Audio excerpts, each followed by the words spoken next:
உள்ள நீ தகுதி உள்ளவங்களுக்கா இல்ல இப்ப பிரசன்னா என்ன சொல்றான்? ஆமா பிரசன்னா அவன் என்ன ஆமா சொல்றான்னா ஆமாண்ணே எந்த விதமான ஸ்லாபும் இல்லாம எல்லாத்துக்கும் இன்னொரு யூனிட் ஃப்ரீ. நீங்க 1000 யூனிட் யூஸ் பண்ணாலும் சரி, 1500 யூஸ் பண்ணலாம். இப்ப எப்படின்னா நீங்க பிலோ 500 யூஸ் பண்ணினா மட்டும்தான் நீங்க இந்த சலுகையை பெற முடியும். ஆனா மோஸ்ட் ஆஃப் த வீட்ல வந்து பிலோ 500 தானே வரும். இதான் நிதர்சனம். இது எல்லாருமே அக்ரி உண்மைதான். பண்ணிக்குவாங்க. அது சம்மர்ல மட்டும்தான் நிறைய வீட்ல வந்து கொஞ்சம் அதிக கன்சம்ஷன் இருக்குமோ தவிர, நார்மலா நீ எல்லா எலக்ட்ரானிக்ஸ் ஐட்டமும் யூஸ் பண்றவங்களுக்கு எல்லாம் 2 மாசத்துக்கு வந்து 500 யூனிட் பக்கமே வராது. நீ எவ்வளவு வேணா யூஸ் பண்ணிக்கோ, ஒண்ணும் வராது. இப்பெல்லாம் நியூக்ளியர் ஃபேமிலியும் கிடையாதுண்ணே. மிடில் கிளாஸுக்கும் நல்ல ஏசி போட்டு யூஸ் பண்றவங்களுக்கும் பிலோ 500 தான் வரும். இதுதான் நிதர்சனம். இது ஆக்சுவலா செம்ம ஸ்கீம் அண்ணன் கொண்டு வந்திருக்காரு. டேய் பிரசன்னா, இப்போ 500 யூனிட்டுக்கு எவ்வளோடா பில்லு வரும்? நம்ம சொல்ல முடியாது. சரி சொல்றேன், அதுவும் கணிக்கலாம். கிட்டத்தட்ட 4000 ஓகே ஓகே. அப்போ எங்க வீட்லயும் 500 வருது போல. ட்ராய் பேசுங்க ட்ராய். நான் வந்து மாசம் ஃபர்ஸ்ட் மாநாட்டுல சொன்னது. ஒரு நிமிஷம் ஒரே நிமிஷம் ட்ராய் பேசுறேன். அண்ணா ஃபர்ஸ்ட் மாநாட்டுல சொன்னாரு இல்ல ப்ரோ, அதுதான் மீன் பிடிக்க தெரிஞ்சவங்களுக்கு வாய்ப்பு அமைச்சு கொடுப்போம், பிடிக்க தெரியாதவங்களுக்கு பிடிச்சி கொடுப்போம். அந்த கான்செப்ட் தான் எல்லாத்துலயுமே. அவர் அந்த ஸ்லாப் வச்சிருக்காரு, எல்லா ஸ்கீம்ஸ்க்குமே ஸ்லாப் வச்சிருக்காரு. எல்லாமே எல்லாருக்குமே கிடையாது. அவர் எல்லாத்துக்குமே அந்த ஒரு இது லைன் வச்சிருக்காரு. எல்லாருக்குமே கொடுக்கவே தேவையில்லை ப்ரோ. ஃபர்ஸ்ட் 500 யூனிட் மேல யூஸ் பண்றவங்க அவங்களுக்கு தெரிஞ்சுதான் யூஸ் பண்றாங்க. இப்போ எனக்கு தெரியும், எங்க வீட்டுல வேலை செய்யற அக்கா வீடு இருக்கு. அந்த அக்கா வந்து லைட்டு ஃபேனு இது 2 தான் யூஸே பண்ணுவாங்க. அது கூட இது கிளம்பும் போது எல்லாமே ஆஃப் பண்ணிட்டு தான் வர போறாங்க. அவங்களுக்கு அந்த அந்த சிக்கனம் பத்தி தெரியும். இப்ப நான் என்ன தப்பாவே நான் இது போர்ட்ரேட் பண்ணிக்கிறேன். நான்லாம் பாதி நேரம் ஏசியே ஆஃப் பண்ண மறந்துட்டு கீழே போயிடுவேன். எனக்கெல்லாம் திமிரு தானே. ஆமாமா கரெக்டா தான் சொல்றேன். இல்ல அதுதான் எக்ஸசிவா யூஸ் பண்றவங்களுக்கு அது பிரச்சனையே இல்லை ப்ரோ. உங்களுக்கு அந்த 100-200 யூனிட்ஸ் பெரிய டிஃபரன்ஸ் மேக் பண்ணாது. ஏன்னா ஆஃப்டர் 700 போனீங்கன்னா எல்லா யூனிட் காஸ்ட்டுமே 8 rupees 9 rupees தான். அது காமன் ஆயிடும். அது நீங்க 100 யூஸ் பண்ணாலும் எக்ஸ்ட்ரா யூஸ் பண்ணாலும் அது உங்களுக்கு அதே பிரைஸ் தான் வரப்போகுது. அவங்களுக்கு பெரிய டிஃபரன்ஸ் தெரியாது. பட் less than 500 யூஸ் பண்றவங்களுக்கு இது 200 யூனிட்ஸ் பெரிய டிஃபரன்ஸ் மேக் பண்ணும். அவர் அந்த வேர்ட்ஸ்ல கரெக்டா ஸ்ட்ராங்கா இருக்காரு ப்ரோ. அந்த ஃபர்ஸ்ட் மாநாட்டுல அவ்வளவுதான். இதை இவ்வளவு நேரம்லாம் நீங்க போட்டு போய் நீங்க ஸ்பேஸ்ல பேசிட்டு இருக்காதீங்கடா. மக்களுக்கு அடுத்த மாசம் கரண்ட் பில்ல டிஃபரன்ஸ் தெரியும்டா. அவ்வளவுதான்டா, அதுலயே போதும்டா. அவ்வளவுதானே. இவங்க எல்லாம் எதுக்குடா இவங்கள கிட்ட உட்காந்து எக்ஸ்பிளைன் எல்லாம் பண்ணாதடா.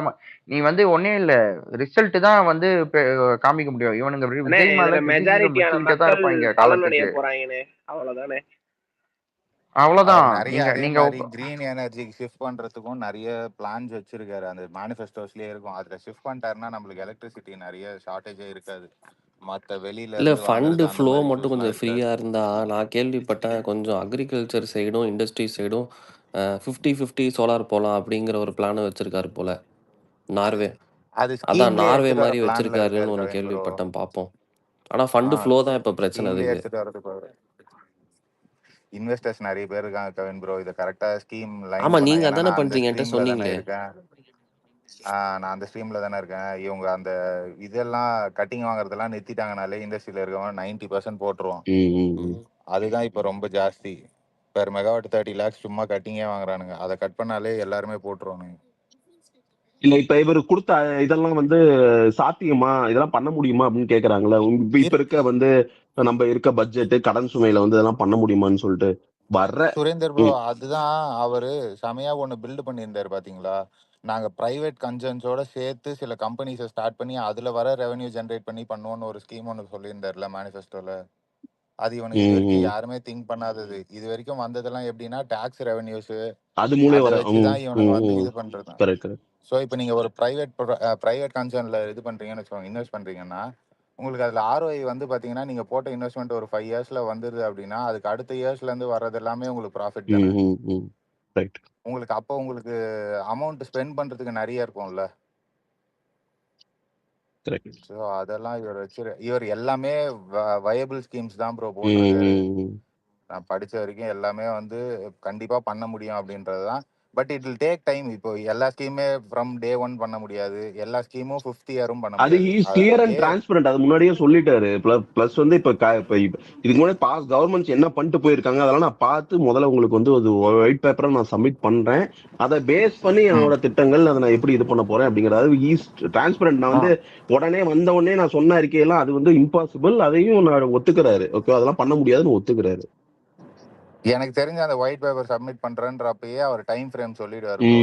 இந்த ஸ்கீம் இந்த இயர் இந்த பண்ணிடுவோம், இந்த ஸ்கீம் இந்த இயர் பண்ணுவோன்றது எனக்கு தெரிஞ்ச அந்த ஒயிட் பேப்பரோட ஒரு பெரிய பிரஸ் மீட்ல சொல்லிடுவாரு, அட்ரஸ் பண்ணிடுவாருன்னு நான் நினைக்கிறேன்.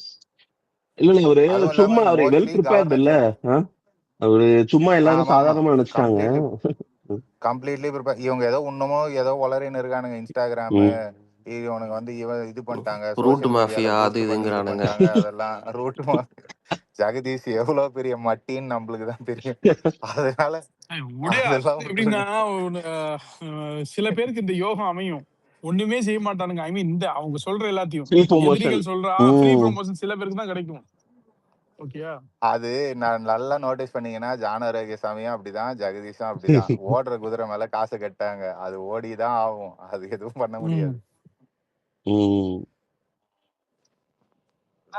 நமக்கு கிடைக்க வேண்டிய பெருமையெல்லாம் ஜெகதீஷ் கிடைக்கும் நினைக்கும் போது லைட்டா வந்துட்டு இல்ல அண்ணன் தான் நமக்கு கொடுத்தாரு விர்ச்சுவல் வாரியர்ஸ்னு. ரூட் கைஸ் மாஃபியா 10 நிமிஷத்துக்கு முன்னாடி ஜி வந்துகிட்டு டிஎம்கேக்கு சப்போர்ட்டா பேசியிருக்காரு கர்நாடகால.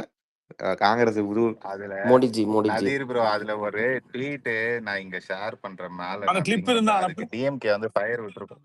டிஎம்கே இதோ மாணிக்கம் தாக்கூரே டேக் பண்ணிருக்காரு சையது இல்ல ப்ரோ. நதீர், அது ஏன்னு தெரியுமா? இப்ப வந்துட்டு 2029 வந்துட்டு நைஸா வந்து பிஜேபி வந்து டிஎம்கே நோக்கி ஷிஃப்ட் பண்ணுவா. இப்ப ஏடிஎம்கே ஆமா, வந்து இப்ப நீ தான் சவாலே விட்டியே சச்சினு. நான் பெட்டு வைக்கிறேன். இங்க பாரு, நான் பெட்டு கட்டுறேன். 2029 பிஜேபியும் டிஎம்கேயும் சேர்ந்து இந்த தேர்தலை சந்திப்பா. மக்களவை தேர்தலை பிஜேபியும் டிஎம்கேயும் சேர்ந்து சந்திக்குது.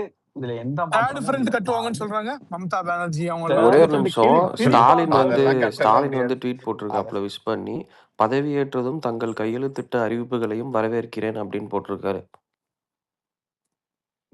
இத மேல ட்வீட் பண்ணிருக்கேன் பாருங்க. மேல ஷேர் பண்ணி விடு. ஃபயர் விட்டுருப்பாங்க. அது கடிச்சு வச்சிருக்காப்புல. எடுத்த எடுப்புலயே அரசிடம் பணம் இல்லை என்று பேச ஆரம்பிக்காதீங்க.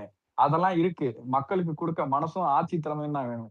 5 ஆண்டுகளாக கோவிட் வெள்ளம் போன்ற பல பிரச்சனைகளையும் ஒன்றிய பாஜக அரசின் ஓராந்தனையும் சமாளிச்சுதான் நாங்க எண்ணற்ற மக்கள் நலத்திட்டங்களை நிறைவேற்றினோம். ரூபாய் 10 லட்சம் கோடி கடனை வைத்துவிட்டு கஜானாவை துடைத்து விட்டு சென்றுள்ளது கடந்த அரசு என்ற குற்றச்சாட்டை முதல் உரையிலேயே சொல்லி இருக்கீங்க. அனுமதிக்கப்பட்ட வரம்புக்கு உட்பட்டு இதெல்லாம் யார் சொல்றா? எதிர்கட்சி தலைவர் பேச சொல்றான். நிதிநிலை சட்டசபையில இல்லாத ஆட்கள்லாம் நமக்கு பேசிட்டு முடியும். எதிர்கட்சி தலைவர் பேச சொல்லு. இல்ல இதுக்கு அண்ணன் பதில் அடிப்பாரு கண்டிப்பா. என்ன முழுசா படி ப்ரோ. சையது ப்ரோ நேத்து டைம் பாஸ்ல ஒருத்தர் வந்தாரு. அண்ணன் பதில் அடிக்கப்பா. அங்க பாரு, அவர் சீமானையும் எடப்பாடி ஏன் தொடரலன்னா அவங்க 2 பேரும் இர்ரெலவன்ட். இப்போ வந்துட்டு ஸ்டாலினும் இர்ரெலவன்ட். அவர் வந்துட்டு சட்டசபையில எதிர்கட்சி தலைவர் யாரு கண்ணு? சட்டசபையில எதிர்கட்சி தலைவர் யார்?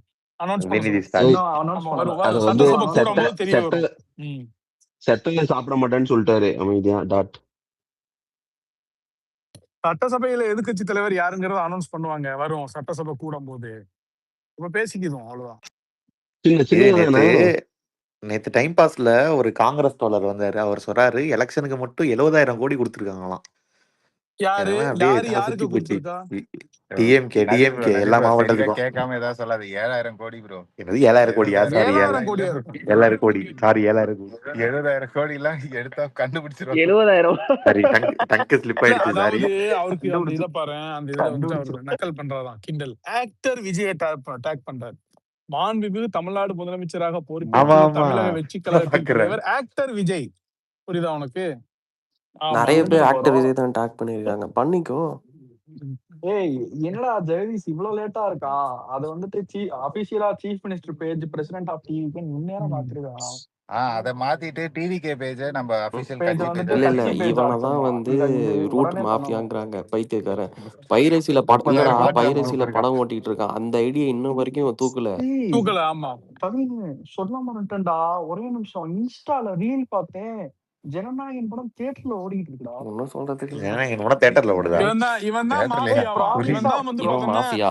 யாரு இவன் தான் என்னத்த மாஃபி பார்க்கணும், ஏய் ஒரு யாரு எதை நிமிஷம். இந்த மில்டன் சொல்றான் கேளு. என்னமோ டே அப்பா இலுமினாட்டி கதை சொல்ற மாதிரி சொல்றான்டா அந்த பாரிசாலன். ம், இலுமினாட்டி கதைலாம் சொல்லுவாங்க தெரியுமா? இந்த துறையை இவங்க எடுத்துக்கிடுவாங்க, ம். இது ராத்சைல்ட் ஃபேமிலி தான் இதை ஹேண்டில் பண்ணும். இல்ல இல்ல உலகம் சையத் முழுவதும். ப்ரோ, ம். ஆக்சுவலி பாரிசாலன் பழைய கான்ஸ்பிரசி கொண்டு வந்துட்டான், பீஸ்ட் கான்ஸ்பிரசிய. இவர் அவ்வளவுதான். ஒரு சரி, அதை இலுமினாட்டி விடுங்க தான் விடுங்க, அதை அப்புறம் அப்படின்னு டேய், பேசிக்கலாம். இல்ல இல்ல இல்ல சையத் ப்ரோ, இது மட்டும் சொல்லிடுறேன். ஜெகதீஷுக்கு மெசேஜ் பண்ணி ப்ரோ இந்த ஐடியெல்லாம் ரிப்போர்ட் பண்ணணும் அப்படின்னா, அதெல்லாம் ப்ரோ ஒண்ணும் பண்ண இந்தாங்க. முடியாது. இல்ல இதை கேளுங்க. அவன் அவன் ரிப்ளை என்ன தெரியுமா? ப்ரோ இந்த மாஸ் பங்க் பைரசி நம்பருக்கு அனுப்புங்க, இந்த நம்பருக்கு நீங்க டிஎம் பண்ணுங்கங்கிறான்.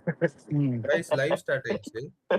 இல்ல இப்ப புரியல. சம்பளம் நீங்க வாங்குவீங்க, வேலை நான் பாத்துக்கோ, பார்க்கணுமா இவனதான் இந்த கேக்குறாங்க. உலகம் மாஃபியா நம்பிட்டு இருக்குது. ஜனநாயகன் படத்தை அப்படியே போட்டுட்டு இருக்க வேண்டிய ஐடியா தூக்க முடியல, எதுவும் பண்ண முடியல. இவனை மாஃபியான்னு இந்த ஊர் சொல்லிட்டு இல்ல இருக்குது. மாஃபியாவுக்கு அதை உண்டான விட மரியாதையே ஹைலைட் இதுல இல்ல போச்சடா. இன்னொன்னு வேற. சையதனா, மாஸ் பங்க் பைரசி ஃபோன் நம்பரை என்கிட்ட கொடுத்து நீங்களே ரிப்போர்ட் பண்ணுங்க ப்ரோ, ஃபார்வர்ட் பண்ணுங்கங்கிறான். இதுல இன்னொன்னு வேற, 30,000 வாட்ஸ்அப் குரூப் வச்சிருக்காங்க. டேய் 30,000 வாட்ஸ்அப் புரியலடா. நேத்து கேஷுவலா அப்படியே எல்லாம் விஜய் பாட்டா ஓடிட்டு இருந்துச்சு, ஓகேவா? திடீர்னு ஜனநாயகன் பாட்டு ஓட ஆரம்பிச்சிருச்சு, வீடியோ சாங்கு, கச்சேரி சாங்கு, ஓகேவா? என்னடா அது பாட்டு ஓடுது, சின்ன ஓட்டி சும்மா நடுவுல பார்த்தேன், சும்மா ஸ்டார்டிங் மட்டும் வருது அப்படின்னு சொல்லிட்டு பார்த்தா லாஸ்ட் 1 மினிட் அப்படின்னு சொல்லிட்டு வர ஆரம்பிச்சிருச்சு. நான் போய் ஆஃப் பண்ணிட்டு இங்க குரூப்ல, வாட்ஸ்அப் குரூப்ல போட்டு இதை தூக்குங்கன்னு சொல்லிட்டு ஒவ்வொருத்தர் ரெக்வஸ்ட் பண்ணிட்டு இருக்கேன். அந்த லட்சணத்துலதான் இருக்கு. இவங்க எல்லாம் நம்ம மாஃபியா ரன் பண்றாங்களா? நம்ம பார்த்து சொல்ல வேண்டியதா இருக்குது ஏதாவது ஒண்ணு. நீங்க சொல்லுங்க. ஆனா இவங்க ஏன் நீங்க எவ்வளவு சொல்லுங்க. நாள் அது யூடியூப்ல பின்னாடியே ஓடுறத ஓடுறாங்களோ வந்து அவ்வளவு நாள் நம்மளுக்கு அட்வான்டேஜ் ப்ரோ. ம், ம், யூடியூப்ல போடுறத நீங்க பைரசி கணக்குல சேர்ப்பீங்க சுரேந்தர் ப்ரோ. ம், ம். தியேட்டர்ல படம் ஓடுறத நீங்க எந்த கணக்குல சேர்ப்பீங்க? நான் நல்லா பாக்குறேன். இது வீட்டுல ஹோம் தியேட்டர் ஸ்கிரீன் போல, நம்ம தான் தப்பா ம், ம். பாக்குறோம். அது தியேட்டர் ப்ரோ. 400 500 பேர் கத்திக்கிட்டு இருக்காங்க உட்காந்து. டேய் எங்கடா ஓட்டுறீங்க படத்தை? எப்படிடா உங்களுக்கு கேடிஎம் கிடைச்சிச்சு? எது யூடியூப்ல ப்ளே பண்றீங்களா இல்ல எதுவும் டெலிகிராம்ல இருந்து எப்படி ப்ளே பண்ணாங்கன்னு தெரியல. என்ன பாட்டு ஒரு பேரே வரல. வீடியோ சாங் போயிட்டு இருக்கு அந்த இன்ஸ்டா ரீல்ல. ம்ஹும். ம். இவனை போய் மாஃபியான்னு பாப்லோ இவன் தான் எஸ்கோபார் வந்துட்டு லெவலுக்கு பில்டப் பண்ணிட்டாங்க. கவர்மெண்ட்டை விடு, பிடிச்சி நான் என்னத்த அதாவது செய்வேன்? அத்தனாயிரம் இவன் தான் அத்தனாயிரம் கவர்மெண்ட்டை வாட்ஸ்அப் பிடிச்சான். குரூப் வச்சிருக்காராம். கண்டென்ட் சப் என்னடா டே, அவன் அங்கங்க யோசிச்சு அவனுக்கு உண்டான கண்டென்ட் இவரை டிஃபெண்ட் பண்றதும் ட்ரெண்ட் பண்றதும் அவங்கவங்க சொந்த முயற்சியில பண்ணிட்டு இருக்காங்க. தப்பு இல்ல, நீ ஜெகதீஷ் வந்து இதெல்லாம் நம்ம கொடுக்கணும் அப்படிலாம் சொல்ல வரல. ஆனா அவனு அந்த ரேஞ்சுக்கு வந்து இது பண்ணிட்டு இவனுங்க ஒரு உலகத்துல இருக்காங்க பாருங்களேன். அது நல்லதுதான் சுரேந்தர் ப்ரோ. ம், இவனுக்கு ம். எவ்வளவுக்கு எவ்வளவு ஜெகதீஷ் ப்ரோ பின்னாடி போறானுங்களோ அது நம்மளுக்கு நல்லது. ஆமா, நம்ம பாட்டு நம்ம இந்த பின்னாடி பக்கம் வர ஒரு பக்கம் மாட்டானுங்க. போயிட்டு நானும் அதை நினைச்சேன். இல்லடா, ஆமா, ஆக்சுவலா ஒரு 13ஆம் தேதிக்குள்ள ஏதோ ஒரு அசம்பிளி இருக்காம்ல. இல்ல 12ஆம் தேதி. ஆமா, ஃப்ளோர் நாளைக்கு டெஸ்ட். இருக்கு ப்ரோ. அப்புறம் நாளைக்கு இருக்குன்னு நினைக்கிறேன் ஃப்ளோர் டெஸ்ட். இல்ல 13ஆம் தேதிக்குள்ள ஃப்ளோர் டெஸ்ட்னு நினைக்கிறேன். ஆமா ப்ரோ, 13 வெனஸ்டே. எனக்கு தெரிஞ்சு நாளைக்கே பண்ணிடுவாரு. இன்னைக்கு ஆஃப்டர்நூன் மேல ஏடிஎம்கே ஸ்பிளிட் இருக்குன்னு நினைக்கிறேன், தெரியல. ஆமா, கன்ஃபார்மா? இபிஎஸ் ரிசைன் பண்றாரு போலயே. ஆமா மோஸ்ட்லி என்னடா ஏதோ 99%. பீஸாவை ஸ்பிளிட் பண்ற மாதிரி பேசுறீங்க. கட்சிடா. நாங்க ஐயோ, எதுவும் பண்ணலப்பா. அடுத்த நீங்க சொல்றத பார்த்தா அடுத்த எலெக்ஷன்ல ஏடிஎம்கே இருக்காதா அப்போ? நம்ம கூட கூட்டணி நாங்க வந்துருவாங்க. எதுவும் கிடையாது, வேணும்னே இந்த பண்ண. கட்சியே இன்னைக்கு இருக்காது. சசிகலாவோட மெசேஜ் பாத்தீங்கன்னாலே அதுவே கிரிப்டிக்கா இருக்குமே. தம்பி விஜய், என்ன தம்பி? மொத்தமா முடிச்சு விட்டு போயிட்டாரையா ஒரு கட்சியை.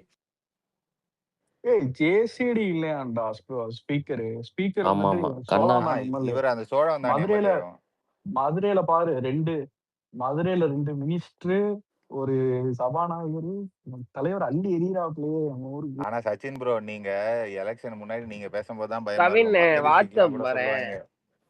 டீரா ஃபோன். இல்ல மத்த நான் டிஸ்ட்ரிக்ட்லாம் உண்மையாவே கூட சொல்றேன் சொல்லுவாங்க ட்ராய். ஏதாவது நான் ஒண்ணு. வந்துட்டு எலெக்ஷன் எலெக்ஷன் டேட்டுக்கு முன்னாடி இருந்த மனநிலை வேற. நான் ஓட்டிங் டே அன்னைக்கு என் தொகுதி வந்து டிஎம்கே முடிவு பண்ணிட்டேன். ஆனா அது ஜெயிப்பாங்கன்னு, சிட்டிங் மினிஸ்டர் ஜெயிப்பாங்கலாம் நான் சத்தியமா சொல்றேன். நான் சிட்டிங் மினிஸ்டர் தோக்கடிப்பாங்கலாம் நினைச்சு கூட பார்த்தேன். இல்ல, இப்ப ஆனா என்ன தப்பு டேய், சச்சின் சொல்றாங்கன்னா, ஏதோ நம்ம முஸ்தபா மூர்த்தி தான் பாய் வந்து வந்துட்டு மொத்த பிடிஆரை மதம் தோக்கடிப்பார்னு தோக்கடின்னு நினைச்சியாடா? காரணம். இல்ல, ஆனா சச்சின் நீ ஏதோ ஒரு ஸ்பேஸ்ல வந்துகிட்டு முஸ்தபா பிடிஆரையும் சுந்தர் சி சொன்னேடா. ஜெயிப்பான்னு சொன்னப்போ நான் மனசுக்குள்ள சிரிச்சேன் ஆக்சுவலி. ஆனா எனக்கு உண்மையிலே அது சிரிச்சியா? நடக்கும்னு நான் நினைச்சு கூட பார்க்கல. ஆனா இல்லடா எனக்கு மீடியால நஜீர். பில்டு பண்ணதும் என் அப்படிதான். தம்பிங்க தான் சுந்தர் சி வந்துட்டு விசஸ் பிடிஆர் தான். ஆமா. கேளு, என் சித்தி பசங்க 2 பேர் வந்துட்டு ஒர்க் பண்ணானுங்க. 16 வார்டு அவங்களோட கண்ட்ரோல்ல வந்து 16 வார்ட்ஸ். ஆமா, நீ அன்னைக்கே 16 சொன்ன என்கிட்ட. வார்ட்ஸ்லயுமே டிவிக்கு தான் வந்துட்டு லீட் பண்ண. ஆமா, 16 வார்ட்ஸ்லயும் டிவிக்கு தான் லீட் பண்ணிச்சான். அப்போ டேய் இந்த 16 வார்டுல லீட் பண்ற டிவிக்கு மித்த வார்டுல எல்லாம் எப்படிடா தோக்கும்? அப்படி இருக்கும்போது உனக்கு அதுலயே உனக்கு கெஸ் பண்ணிட்டேன். சரி ரைட்டு, அதாவது மக்கள் வந்துட்டு மொத்தமா இறங்கியிருக்காங்க இதுக்காண்டி அப்படின்னு.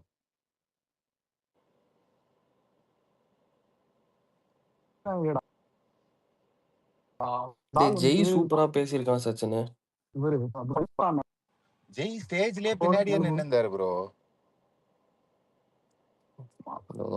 இல்ல நான் சொல்ல முஸ்தபா பாய் வின் பண்ணதுக்கு உங்களை மாதிரி என்ன மாதிரி பசங்க தான், நம்ம வயசு பசங்க தான், அரசியல்லாம் பெருசா தெரியாது, அவர் மேல உள்ள பாசம் ஓட்டு போட்டுன்னு கேட்டாங்க ஓட்டாங்க. பெரிய அது அவ்வளவு அது வந்துட்டு ஒரு மாதிரி உண்மையாவே சொல்றேன், களத்துல வேலை பார்த்தவங்களுக்கு எல்லாம் வந்துட்டு ஹேட்ஸ் ஆஃப். அவங்களோட வேலையை விட்டுட்டு தூக்கத்தை விட்டுட்டு எல்லாரும் வந்துட்டு களத்துல இறங்கி ஓடிட்டு இன்னைக்கு நம்ம இவ்வளவு தூரம் ப்ரொசீடா இருக்கோம்னா களத்துல வேலை பார்த்த ஃப்ரண்ட்லைன் எல்லாம் உண்மையாவே ஒரு பெரிய சொல்யூட். இவங்க இல்லைன்னா இவ்வளவு தூரம் நம்மளால அந்த ரியாலிட்டியை நோக்கி போக முடியாது. ஆமா, அதாவது எப்படின்னா முஸ்தபா பாய்க்கெல்லாம் நீ சொன்ன மாதிரிதான் பசங்க தான் ஃபுல்லா துணையா நின்று 2 தடவை கவர் பண்ணிருக்காரு ஒவ்வொரு வீட்டையும். இது அவனுக்கு ஃபுல்லா door to door கேம்பெயின்ல Mustafa bye actually அவர் பண்ணது வந்து நம்மளுக்கு பெருசா தெரியல. ஏன்னு கேட்டா அவர் மீடியால எங்க பேசுறதோ அதிகமா ரீல்ஸ் போடுறதோ அந்த பசங்க தான் அந்த 1-2 நடக்கிற கிரவுண்ட்ல நடக்கிற ஆக்டிவிட்டியும் போட்டிருக்கானுங்க. அவர் யாரையும் வைக்கல, அவருக்கு தனியா ஒரு இதெல்லாம் கிடையாது. இல்ல மீடியா நரேட்டிவே சுந்தர்சியா பிடிஆர் தான் இருந்துச்சு ஆக்சுவலி. ப்ரோ முஸ்தபா பாயோட மேனானிட்டியை பத்தி சொல்றேன் கேளுங்க சார் ப்ரோ. ஒரு இடத்துக்கு போனாங்கன்னா எம்எல்ஏ கேண்டிடேட்டா வர்றவங்களுக்கு வரவேற்கணும், சரியா? வரவேற்கிறது வந்து செலவு இருக்கு உங்களுக்கு, ஓகேவா? மாலை மரியாதை கொட்டு அந்த பாப்பர்ஸ் அந்த பேப்பரு இதெல்லாம் செலவு இருக்கு. அவர் முஸ்தபா பாய் வந்து நீங்க பண்ண முடிஞ்சதை பண்ணுங்க, பண்ண முடியாத பட்சத்துக்கு நான் கொடுக்குறேன், அதை வச்சு நீங்க பண்ணுங்கன்னு சொல்லி நிறைய இடத்துல அந்த மனுஷன் வந்துட்டு அவரோட இதுவும் பண்ணி ஐயோ சேப்ரோ மதுரை மத்தியில நடந்ததெல்லாம் வந்துட்டு இந்த இதே போட்டா பாருங்க ஓஷனிக் எமோஷன். உண்மையாவே வந்துட்டு அந்த ஓஷனிக் எமோஷன்ஸ் தான் செய்யுது. மதுரையில 2 ஐகானிக், ஒன்னு பிடிஆர் அடிச்சது, இன்னொன்னு மூர்த்தி வந்து கார்த்திகேயன். ரெண்டுமே வந்து ஒரு 15,000 மேல டிஃபரன்ஸ் ஓட்ல அடிச்சதுன்னு, அதுதான் பெருசு 2 பேரையும். அண்ணே மூர்த்தி ரொம்ப மோசம் பண்ணிட்டானே, உண்மையே சொல்லிட்டான். இந்த 5 வருஷம் அவன் மேல வெறுப்புலதான் இருந்தாங்க ஒன்னவங்க தான். இருந்தாலும் காசு வாங்கிட்டு ஓட்டு போட்டுருவாங்கன்னு நினைச்சேன். இல்ல பிரசன்னா, நீ வந்து மூர்த்திக்கு ஃபேவரா கேம்பெயின் பண்ணும்போதே நினைச்சேன் கண்டிப்பா மூர்த்தி தோத்துருவான்னு. ஃபேவராலாம் இல்ல, நான் காசு வாங்கிட்டு போடுவாங்க. அவன் ஃபேவராலாம் சொல்லல, அது அவ்வளவு ஈஸியா வந்துட்டு விட்டுற மாட்டாங்க. கரெக்ட் தான். அவங்க அதான் அவர் தொட்டு ஜெயிச்சுட்டு வர்றாங்கல்ல ஏரியால, ஒரு அந்த மாவட்டத்துல வந்துட்டு அவருடைய அரசியலுங்கிறது அவரை தான் இருக்குது. அப்படிங்கும் போது ஒரு பெரிய தலைக்கட்டுகளை ஈஸியா தோற்கடிக்க முடியுமா அப்படிங்கிற ஒரு கேள்வியில தான் அவன் சொன்னான். இல்ல நம்ம தமிழ்நாடு ஃபுல்லா அந்த சைக்கிளை பிரேக் பண்ணிருக்கோம் சையத் ப்ரோ. 31 sitting ministers அடிச்சிருக்கோம். 31 கிடையாதுடா, சாரி 13 16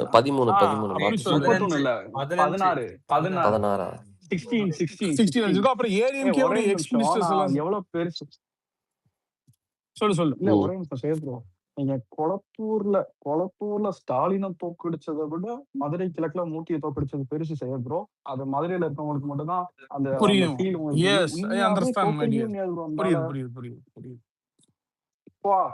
அது எதனால சச்சினு? மணி பவரா இல்ல செல்வாக்கு இல்ல பீப்புள் செல்வாக்கே அதிகமா? இல்ல மணி காஸ்ட் அப்புறம் வந்துட்டு உனக்கு நிறைய பிளே ஆகும். கவின் நான் வந்து ஒருத்தர் பேசுனேன் இப்ப இந்த மூர்த்தி டிஃபீட் பத்தி. அவர் சொன்னாரு இப்ப வந்து அவர் கல்லர் சமூகம், சரியா?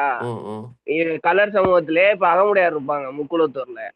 அகமுடையாருக்கு எதுவும் பண்றது இல்ல. இன்னொன்னு 5 வருஷம் அந்த பத்திரப்பதிவுத்துறை, சரியா? காசு எவ்வளவு காசு அடிச்சுட்டான்றீங்க. எல்லாம் வெறுப்புல இருந்தானுங்க, குத்தி விட்டானுங்க மாத்தி வாடான்னு. அவ சமூகமே ஓட்டு போடல. அந்த கிட்டத்தட்ட 10,000 கோடிக்கு கம்மியா இருக்காதா? உண்மையாவே சொல்றேன்டா, ஒரு ஆள்கிட்ட சொல்றேன்டா. இல்ல சச்சின், இது வரைக்கும் அரசியல்ல வந்து தமிழ்நாட்டு அரசியல்ல இந்த மாதிரி இப்ப நீ சொல்றல, இந்த மாதிரி சில பேர் இருக்காங்கல்ல. இப்ப மூர்த்தி சொல்லலாம், தங்கமணி, இப்ப ஸ்டாலினே எடுத்துக்குவேன். அந்த குளத்தூர்ல அந்த தொகுதியில வந்து பயங்கர செல்வாக்கு. நான் எப்படி ஆட்சி பண்ணாலும், நான் என்ன தப்பு பண்ணாலும் நான் தான் ஜெயிப்பேன் அப்படிங்கிற ஒரு கர்வத்துல இருந்தாங்கல்ல. இந்த எலெக்ஷன்ல எல்லாத்தையும் அதை ஆப்படிச்சு, ஓகேவா, நான் பணம் கொடுத்துட்டேன்னா இவ்வளவு பணம் நான் இறக்கிட்டேன், செலவு பண்ணிட்டேன் இந்த தொகுதிக்கு எலெக்ஷனுக்கு அப்படின்ட்டா, இவங்க எல்லாம் மக்கள்லாம் எனக்கு கடமைப்பட்டவன் மாதிரி வந்து அவன் வந்து எனக்கு ஓட்டு போட்டுருவான் அப்படிங்கிற ஒரு எண்ணமும் இருந்தது இவங்களுக்கு. எல்லாமே தொடச்சி எரிஞ்சிட்டாங்க இந்த தடவை. நீ எவ்வளவு வேணா காசு கொடுது, நீ 1 லட்சம் கூட கொடு, நான் உனக்கு ஓட்டு போட மாட்டேன் அப்படிங்கறதுல பீப்புள் வந்து கிளியரா ஒரு முடிவு எடுத்துட்டாங்க. சோ அதுதான் இவங்களுக்கு வந்து பெருத்தடி. இன்னும் 2 எலெக்ஷன் இப்படியே போச்சுன்னா இந்த காசு கொடுக்குற கலாச்சாரம் போயிடும். காசு கொடுத்தாலும் எனக்கு ஓட்டு போட மாட்டான்னு இவன் நம்பினவன் ஏன் காசு காசுக்கு கொடுப்பான்? ஓட்டு வாங்க முடியாது. வாட்ட முடியாது, வாங்க முடியும், கொடுத்து வாங்க விலைக்கு வாங்க முடியாது அப்படின்னு ஒரு நிலைமை வந்தப்புறம் காசே கொடுக்க மாட்டானுங்க. அதுக்கப்புறம் அவனுங்களுக்கு தெரியும், ஓகே அப்ப நான் பொறுப்புகளை வந்தேன் அப்படின்னா நான் ஒழுக்கமா மக்கள் காசையோ மக்களை துன்புறுத்தாத மாதிரி ஒரு ஆட்சி கொடுத்தாதான் நான் அவனை ஜெயிக்க வைப்பான் அப்படிங்கறது மாறிடுவாங்க. சும்மா பண்ணையார் மாதிரி இவங்க எல்லாம் உனக்கு அடிமை மாதிரி எத்தனை காலம்? அப்புறம் நம்ம செங்கோட்டையன் அது வந்துட்டு பொறுப்பேற்கும் ஃபுல்லா எந்திரிச்சு நின்னது அவர் ஆமாடா ஆமாடா ரொம்ப ரசிச்சு பார்த்துட்டு இருந்தார். சரி, அவர் வந்து எப்படின்னா இப்போ முஸ்தபா பாய் மேல அவருக்கு என்ன அட்டாச்மெண்ட் இருக்குதோ அந்த மாதிரிதான் நான் சொல்லுவது உனக்கு புரியுதா? உனக்கு வந்து நம்மளை எள்ளி நகையாடும் பொழுதும் நம்மளை அண்டர் எஸ்டிமேட் பண்ண பொழுதும் நம்மள வந்துட்டு ஒரு பொருட்டாவே வந்து இப்ப அதுவும் குறிப்பா கரூர் டிராஜடிக்கு பிறகு நம்ம சந்திச்ச நெருக்கடிகள், ஏளனங்கள், இழிவுகள் இந்த மாதிரியான நேரத்துல செங்கோட்டையன் மாதிரியான ஒரு மூத்த அரசியல்வாதி, பெரிய பழுத்த அனுபவம் கொண்ட ஒரு அரசியல்வாதி வந்து வர்றாரு அப்படிங்கும் போதெல்லாம் அப்ப அவர் எந்த அளவுக்கு நம்மள மதிச்சிருப்பாரு. அவரு இவங்க கிட்ட இருக்கிற பொட்டன்சியல், நேர்மை, டெஃபினட்டா இந்த யங் போர்சஸ் வந்துட்டு ஏதோ பண்ணும் அப்படின்னு ஒரு விஷயம் இருந்தது இல்லையா? அது அவரு அந்த மாதிரியான கஷ்டமான நேரங்கள்ல, நெருக்கடியான நேரங்கள்ல வந்து நம்ம கூட இருந்தவங்க, நம்மளை நம்பி வந்தவங்க, இது எல்லாத்தையும் அவர் ரொம்ப வந்து க்ளோஸ் டு ஹார்ட்டா தான் வந்துட்டு பாக்குறாரு. சிறுபான்மை மக்கள் வந்துட்டு யாரு கூட்டணி வரல, யாரு கூட்டணி வந்து அப்போ அவரால முஸ்தபா பை மீது ஒரு தாக்குதல் வருது. ஓட்ட ஓட்டு முஸ்தபா. ஏன் இத்தனை நாளா அவர் சந்திக்காத கிரிட்டிசிசமையும், ஏளனங்களையும், கேலி கிண்டல்களையும் முஸ்தபா ஏன் சந்திக்கிறாருன்னா, விஜய் கூட அவர் போய் நின்னதுனால, விஜயோட சேர்ந்து அவர் வேலை செய்யறதுனால, விஜய்க்காக அவர் வந்து மேடைகள்லயும் டிபேட்லயும் வந்து பேசுறதுனால முஸ்தபா பாய் மீது ஒரு எள்ளி நகையாடல், ஒரு இணையதள தாக்குதல், கேலி கிண்டல் அது பாப்பாரு அவர். எனக்கு என் கூட சேர்ந்ததுனால இவன் நீங்க இவ்வளவு தாக்குறீங்களா? அப்ப நான் இவனை க்ளோஸ் டு ஹார்ட்டா தான் வந்துட்டு வச்சுக்க முடியும். இவரை எல்லாத்தையும் தாங்கிட்டு அவர் வந்துட்டு இருக்கிறாரு அப்படின்னு. முஸ்தபா பாய் ஃபர்ஸ்ட் தேர்தல நிக்கிறதுக்கே வந்துட்டு அவரு கூச்சப்பட்டார் இவனை லைக் பண்ண. அதெல்லாம் வேணாம், நான் வந்து கட்சிக்காக பேசுறது, இந்த மத்த வேலைகள் ஒருங்கிணைக்கிறது, கட்சியின் சார்பா பேசுறது, இந்த மாதிரிதான் வந்து ஒரு இருக்கணும்னு சொல்லிட்டு நினைச்சாரு. தலைவர் தான் வந்து அவரை வந்து நீங்க நிச்சயமா நிக்கணும், நீங்க ஜெயிப்பீங்க அப்படின்னு சொல்லிட்டு நம்பிக்கை கொடுத்து அவரை வந்து நீங்க போட்டியிடணும் பாய், கண்டிப்பா நீங்க வரணும் அப்படின்னு சொன்னார். இன்னைக்கு அமைச்சரவை வரைக்கும் அவரு கொண்டு போறாரு.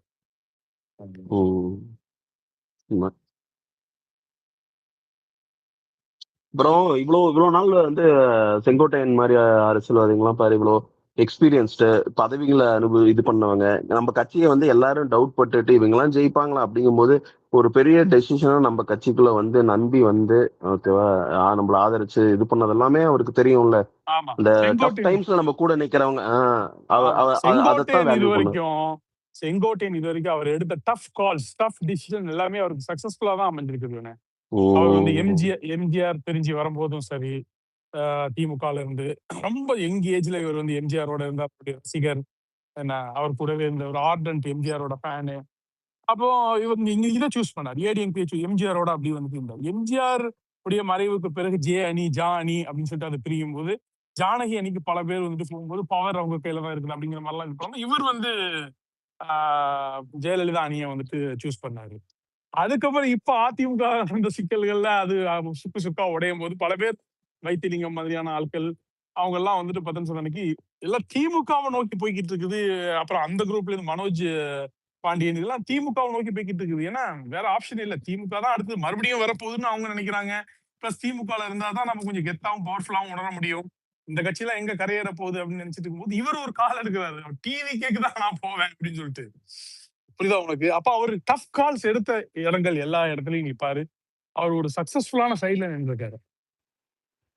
வரும்போது எல்லாரும் சிரிச்சாங்களே ப்ரோ, நிறைய பேரு சிரிச்சாங்க, அவரை சிரிச்சாங்க எல்லாருமே, பத்திரிகையாளர்கள் உட்பட. அங்க போய் என்ன செய்வாரு, ஐ வில் ஹேவ் லாஸ்ட் லாஃப்னு சிரிச்சிட்டு போயிட்டாரு. அதாவது அவர் ஃபீல் பண்ணிட்டு இருக்காராம், எல்லாத்துக்கும் கால் பண்ணி ஐயோ தெரியாம நான் இங்க வந்துட்டேனே அப்படின்னு சொல்லிட்டு ஃபீல் பண்ணாராம். இப்ப யார் அழுவா, ஐயோ நான் அந்த கட்சிக்கு போகாம விட்டுட்டேனே இப்ப யார் உட்காந்து அழுதுகிட்டு இருப்பா? ஆனா அதுல முக்கியமான விஷயம் தெரியுமா, செங்கோட்டையன் வந்து கட்சிக்கு முன்னாடி கரூர் மாதிரி ஒரு இன்சிடென்ட் நடந்ததுக்கு அப்புறம் அவர் வர்றது, அது ஒரு கால் எடுக்கிறதுங்கிறது பெரிய விஷயம். அது உண்மையாலுமே வந்து கிரெடிட்ஸ் கோஸ் டு யாரெல்லாம் கன்வின்ஸ் பண்ணி இங்க வாங்க, எங்களுக்கு உங்களோட எக்ஸ்பீரியன்ஸ் தேவைன்னு கூப்பிட்டு வந்தாங்களோ பெருசுதான். அதை விலக. ரெண்டாவது செங்கோட்டையன் மாதிரியான ஆட்களை நீங்க வந்து ஒரு வெற்று வாக்குறுதிகளை கொடுத்தோம் அப்படிலாம் அவருக்கு ஒரு இன்சைட் இருக்குது, அவருக்கு ஒரு பார்வை இருக்குது, அவருக்கு 50 வருஷம் ஒரு அனுபவம் இருக்குது, அவர் களத்தை ஃபுல்லா வந்து அசஸ் பண்ணிருக்காரு. ரெண்டாவது இதுக்கு முன்னாடியே அவர் வந்து 15 மணிக்கு அந்த ஒருங்கிணைந்த அதிமுக வேணும் அப்படின்னு அவர் வந்து போராடிட்டு இருக்கக்கூடிய அந்த டைம்லயே நிர்மலா சீதாராமன் அவர் வந்து அவர் அந்த டைம்ல சந்திக்கும் போதே அவர் என்ன பண்றாருன்னா ஒரு சர்வே ரிப்போர்ட் ஒண்ணு கொடுக்குறாரு. கொடுத்துட்டு பொங்கு நீங்க நினைக்கிற மாதிரி எல்லாம் அவங்க ஒரு கால்குலேஷன் சொல்லுவாங்க எடப்பாடி